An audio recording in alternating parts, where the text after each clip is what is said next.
তা আমাদের নবীজি জিজ্ঞাসা করবে, আল্লাহ হিসাব কিতাব কিভাবে নিবেন? আল্লাহ বলে, সবাইটা যেরকম নিব এরকমই নিব।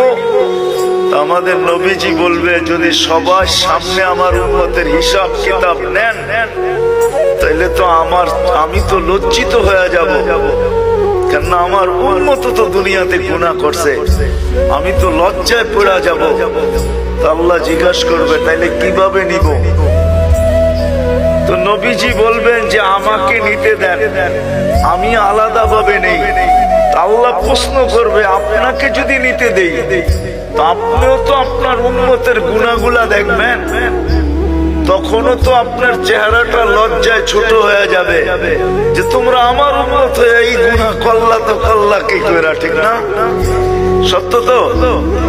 আল্লাহ জবাব দিবে, বন্ধু ওয়াদা আপনার চেহারা আমি লজ্জিত করব না, বিদায় আপনার উম্মতের হিসাব কিতাব নিব আমি বটে, কারো সামনে না, আপনার সামনেও না, আমি পর্দার ভিতরে নিয়ে নিব, আপনাকেও জানতে দিব না, কাউকে জানতে দিব না।